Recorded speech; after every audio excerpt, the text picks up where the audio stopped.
God, laying your majesty aside. You reached down in love to show me life. Lifted from darkness into light. Oh,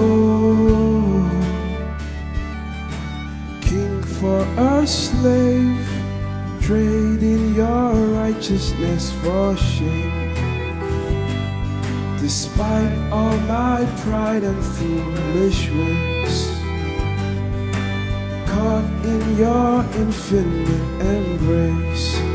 Oh, and I find myself here on my knees again, caught up in grace like an avalanche. Nothing compares to this love, love, love burning in my heart.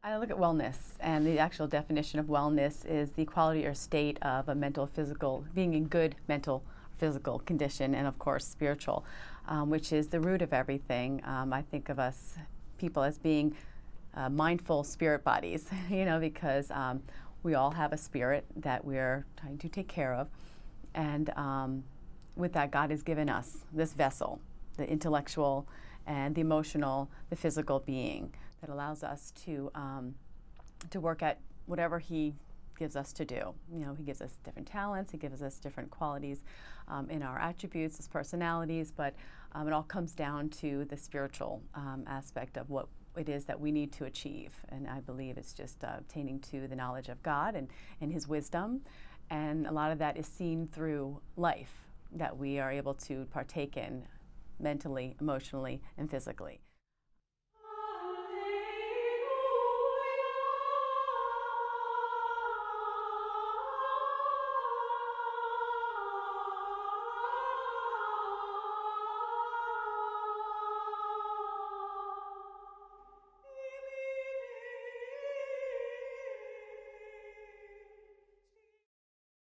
I myself have seen a lot of different aspects of my own life where if something had been off, as I had been taking care of my spirit, my spiritual self, as well as my physical self, or my physical self as well as my mental self, and it's all encompassing.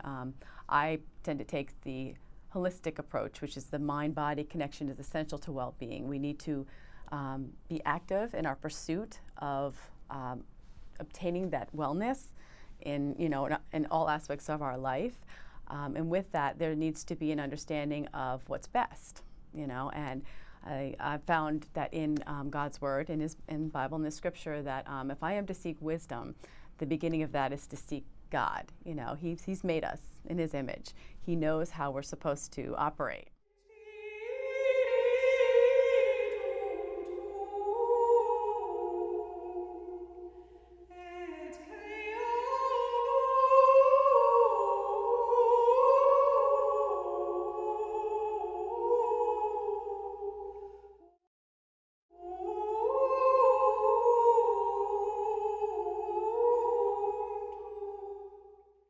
The physical aspects of training our bodies is a great example of how we are to train our spirits, our minds. There was a time in my life where I was going through a lot of tragedy, a lot of mental strain and emotional strain, and they call it the metaphysical, where your mind is involved in how the physical state of your body is either in decay or growth. We're either going one way, we're either going towards decay, or we're either going towards growth. We're all getting older, that's true. We're all wasting away in the sense of there's a natural order of things in the way that we're going to do, but we don't have to do it in a way that's degenerative. During this period of time where I was going through a lot of the tragedy and going through a lot of the strain and mental and emotional taxing, I call it, my body started to break down. I had actually been in a wheelchair for a period of time. People look at me and I'm like, now I'm at a different state, thankfully so. And but it was just something that just had happened because of not an excess of life. Sometimes we can't take care of everything. We need help here and there, and it had just been a point where there was a lot to be taken care of, and so there was an imbalance that happened where I wasn't able to take care of myself completely emotionally or even spiritually and physically, but it manifested physically where I lost strength in my one leg and experienced what I call as a flare-up, in the sense where I guess the part of the tragedy that had really impacted me the most, where I was unable to express the emotions that I was going through, and I was unable to take care of the mental strain that it put on. So physically, when we don't allow that for ourselves, we house it in ourselves, we house it in our body, and it will start to manifest as pain, degeneration, where I experienced the most excruciating pain I ever want to feel in my life, and I lost all strength in my legs, so therefore I wasn't able to walk. That time in my life, it was interesting because a lot of doctors didn't know what was going on. They're trying to find something, to attribute to this condition, but God had led me to an understanding, of what it was, and allowed me to realize that I needed to take care of the emotional issues that were causing a lot of pain in my life. I needed to have an outlet to be able to express that. And there's ways that we can do that. I do that a lot through prayer. I do that through being able to talk to someone that I really trust and that can counsel me in the way, in God's way that I've chosen. And even in writing, I'm an artist, both, drawing and writing poetry, and also in the performing arts. And I've done a number of pieces that have allowed me to experience that they call it the cathartic experience, where I had written about that period of my life and put it in an artistic piece that was able to express, that and hopefully help people. There's many ways that we can do that, and that God has given us an opportunity to use us, through our talents.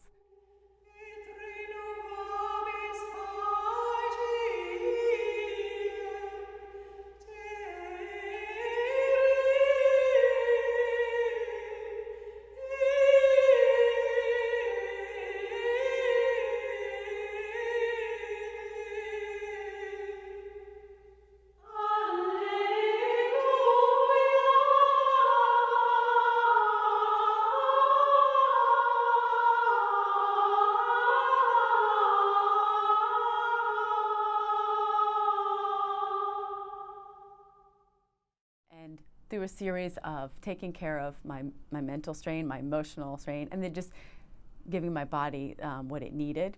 And the time that the care, I was able to, gradually get myself up out of the wheelchair, onto crutches, and then walking again. And now I'm in the gym. I do my own kind of exercise, but it's high intensity, and it's a lot of heavy strength training and stuff. And it's taken these years that I've been able to take care of myself, both spiritually, mentally, and emotionally, and keeping that balance is the only way that we're able to, excel in either way, and have the best life that God has given us. To live life to the full.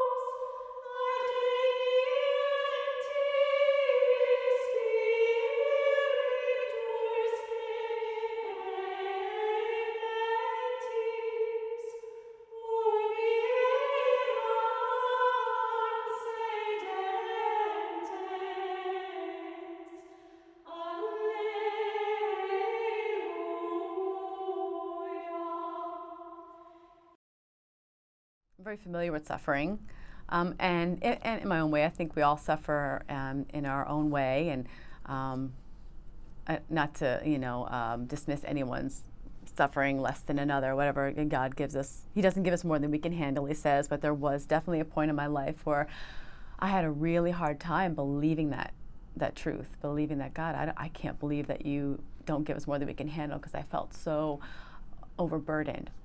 And that period of my life, I remember that it was very hard for me to pray. It was very hard for me to read, and hear from God. But the one thing that helped me, and this is where I was able to do my piece in Psalm 88, if you read that psalm, there's really no ending to this, as far as like, oh, everything's going to be great. It just ends like darkness is my closest friend. And I really believe that is like the bowels of sorrow, where we're just like, I don't see the light. I don't see the end. But the great part about that psalm is that the psalmist is still going to God, is still going and knowing and not forgetting the power of God, and that's the glory, and that's the praise in it. And what really helps me is that even though I couldn't find the words, even though I didn't understand what was going on, I kept going to the source. Suffering, a lot of times we can feel like there is nobody that relates. I don't think anyone can truly relate in the sense of circumstances and like individual strengths and weaknesses, or but we can all relate to the understanding of like feeling lost, or feeling like I not understanding why something's happening, and the need to understand, the need for God, the need, and I found the beauty in that. I found the beauty in suffering, I believe. I'm sure there's more that I can learn, but I found the beauty in suffering is realizing my need for Christ. Suffering is the way that I've gotten through it. It's just to remember that even though I don't see God because of my suffering, I feel clouded, or maybe if I don't understand God in the moment because of my suffering and my lack of understanding, He is still there. He's always there. Like I can't forget the truth, even through my emotions. I can't forget the truth. I think a lot of times too, we can forget that just in like, when my emotions get in the way, it clouds the truth, and it's really good to keep going back to where I know the truth is, whether it's in reading His Word or in people that I know that have been in the practice of reading and applying His Word and actively seeking revelation in that way.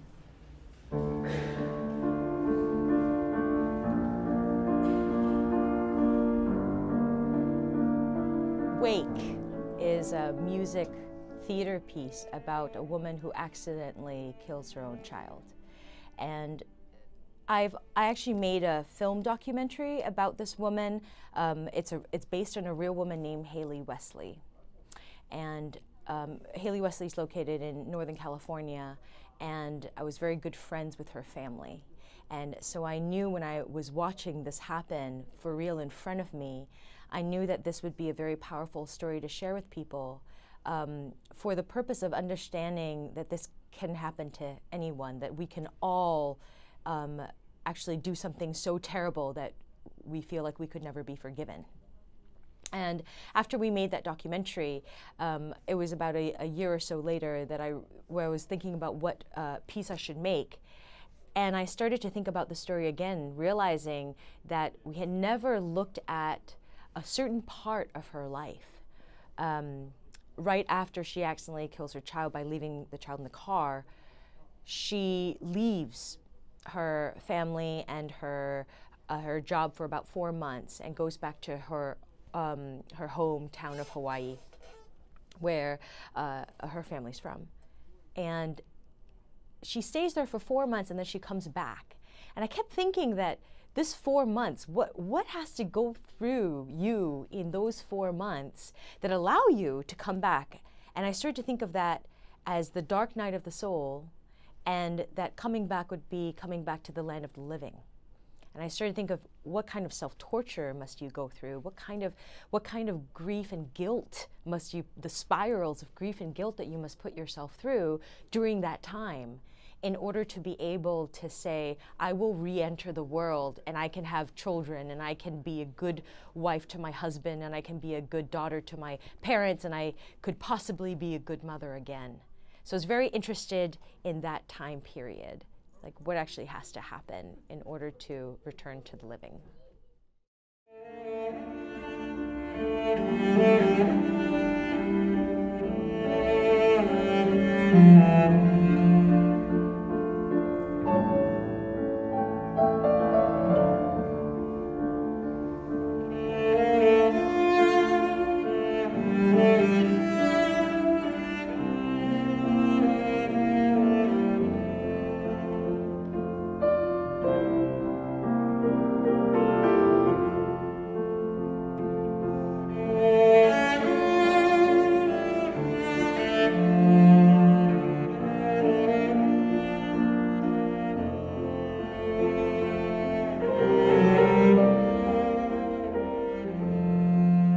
I see prayer as something, it's something people often do together, but still when you pray, you're communicating with your idea of the divine or God or the universe or however you want to talk about the divine. That's the relationship. It's me, the prayer, communicating with that force or that being.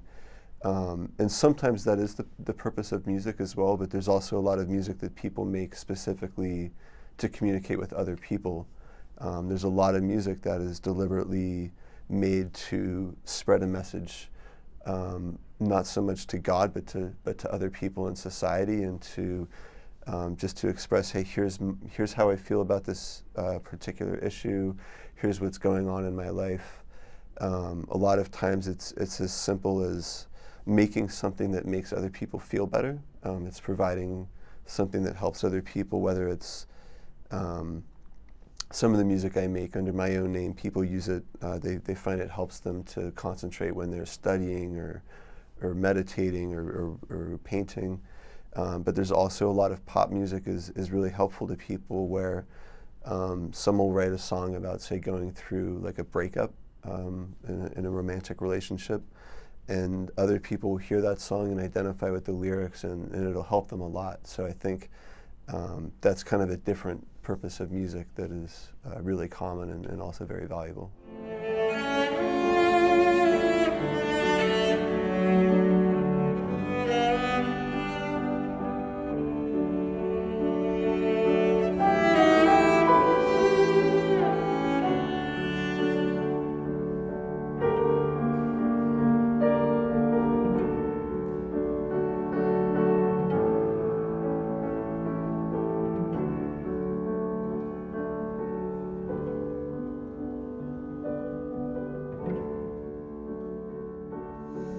Closer to God or being farther away from God, whether those concepts exist.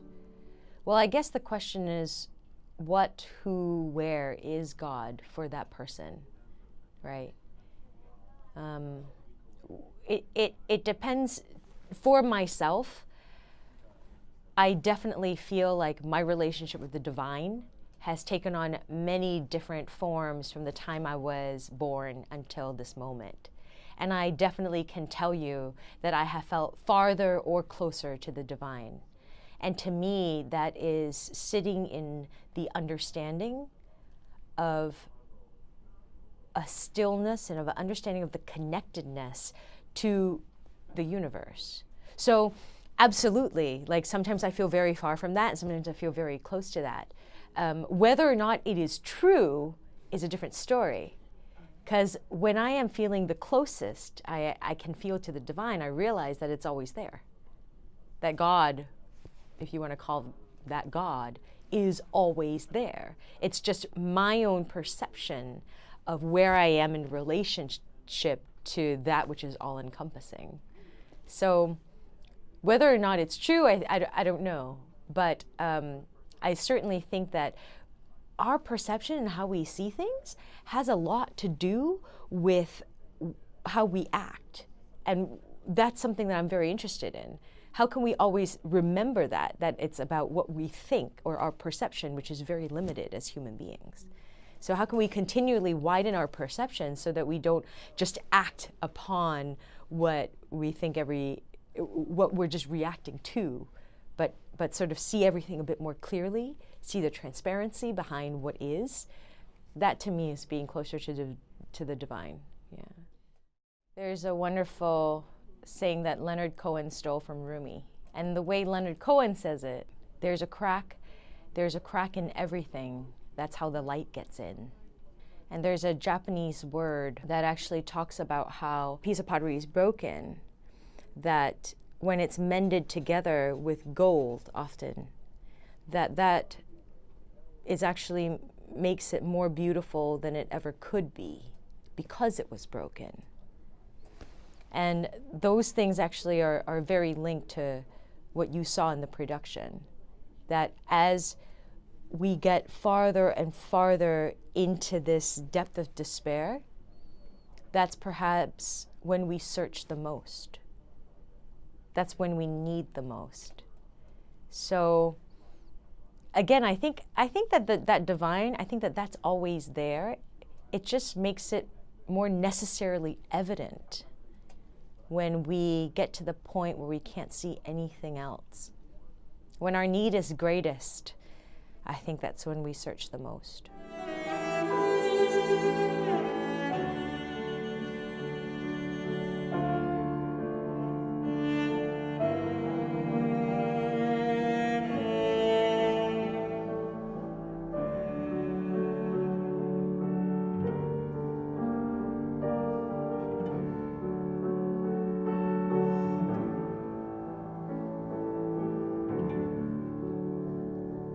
You know, Brandon was an atheist, and so was his dad. And yet I still think God speaks very powerfully through his life story. Brandon went through some intense grief, and obviously he came through that, but I think God's fingerprints are all over that story. Nobody else has to believe that. He doesn't have to believe that, and I don't fault anybody for that. But I think that if a person is able to see that maybe that terrible situation I went through was for my benefit in the end, as terrible as it may have seemed at the time, then they're more open to seeing that, no, that was what God intended for me. That was... It's not that when you're going through a tough time, God doesn't care about you. It's when you're going through a tough time, God is actually watching the closest, because that's what he's using to help you to become the person he wants you to be and you want to be. You know, it's all part of what I've been learning just through learning about this wonderful man, Brandon Lee. You know, grief is a difficult process. It's got stages, but you know, if you can be inspired to get through that, your dreams are right on the other side. But if you can't get through that, you're like a fish stuck in a fish net, just trying to get out, and never really fulfilling and living life to the full. Sometimes we feel separated from God, and sometimes, many times perhaps even, alone in our spiritual lives. We can feel disconnected from God for many reasons. But Jesus himself has promised us that he will be with us even into the end of the ages. And one of the ways that he has fulfilled that promise is by coming to us in and through the Blessed Sacrament. At every Mass, Jesus himself comes down to us. But we also have the opportunity to receive him daily in Holy Communion, that we ourselves have the opportunity to become holy tabernacles of Christ's presence. Sometimes, though, we can feel as if prayer is sort of like a duty. During my formation as a friar, I had a great priest who was one of my formators, and he told me this. He said, sometimes you'll come to prayer and you'll be so filled with consolations that you'll be so filled with the sense of God's presence. And he says, you know, when that happens, that's God's gift to you. At other times, we come to prayer and sometimes we may feel distant from God. And despite our efforts, we may not actually feel his presence.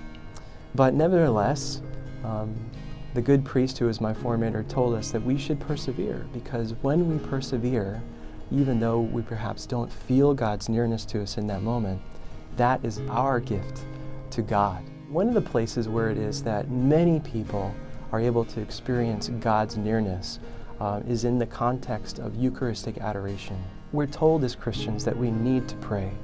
Sometimes we can feel as if it's a duty, but most times, once it is that we actually make an effort to pray, especially in the context of Eucharistic adoration, in a setting like we have at Catholic Underground, people taste and see that Jesus himself is there. And then prayer is no longer a duty, it's a joy. I find myself here on